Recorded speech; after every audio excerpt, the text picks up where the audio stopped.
টাকা যদি কেজি হয় 100 কেজি দাম কত? 80 টাকা কেজি হইলে 100 কেজির দাম দাঁড়া 100 টাকা করে দাঁড়া 0 1 0 0 0 0 0 0 0 1 1 দাঁড়া দাঁড়া না গুণ 8000 গুণ দিনু সাথে এখন 8 0 0 8 0 0 8 আগে 8 এখন টান টান দিয়া উপরে 0 নামাই দিলি চত 8000 উপরে 0 0 নামাই দিনু নামাই দিয়ে আবার 0 নামাই দিনু 8 হ্যাঁ পাক্কা 8000 টাকা দাম হিসাবটা হচ্ছে 8000 আচ্ছা 8000 হইল হ্যাঁ তুমি এটা গুণ করি ওটা তুমি হাতে আঙুলে আন্দাজ করে গেলে হবে না জিনিসটা গুণ করে করতে হবে 8000 টাকা হয়েছে 8000 টাকা দাম লাগছে 8000 টাকা দাম লাগলি 100 কেজি কত 100 কেজি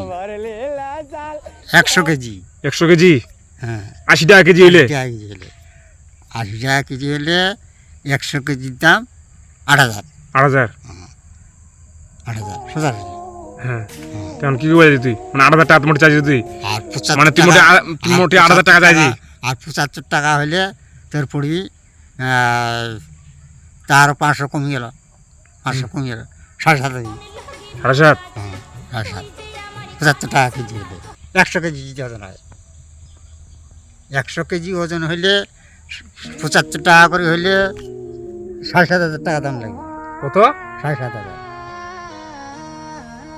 আর 80 টাকা হইলে তোর 8,000 টাকা দাম লাগে মানে তুই এমন ভাব করছি মুই মনে করি হিসাবের আগে মাথা কিছু বুঝো না 90 কাছাতে বানিয়ে দিল হিসাবটা মনে করছে এখন তুই একলাই পণ্ডিত বানিয়ে গেল বোতলা 8,000 টাকা নাই হিসাবটা হলি 5,000 টাকা তুই নিবু হিসাবটা দিয়েছু 100 কেজি 100 কেজির হিসাবটা দিয়েছু 100 কেজি তারপরে এখন 100 কেজি হওয়া পারে না হওয়া দু আশা আর কি আমি 100 কেজি বেটাইটা তুলতেই মানে আইডিয়াতে যাওয়া আছো 100 কেজি হবে এখন মনে করিস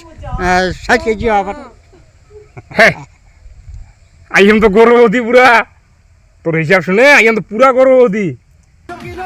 এই যে গর্ভবতী হলু 100 কেজি ওগুলা হিসাব কিতাব করলে হবে না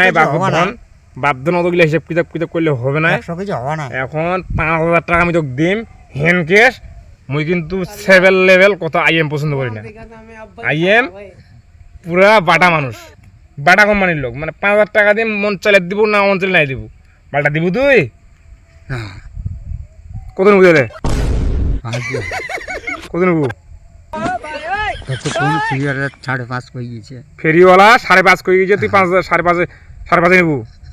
না 5.5 নিবা 5.5 দিবি प्रभु हे हरि राम कृष्ण जगन्नाथ মাল ভরে দিব রে তখন আর বলছে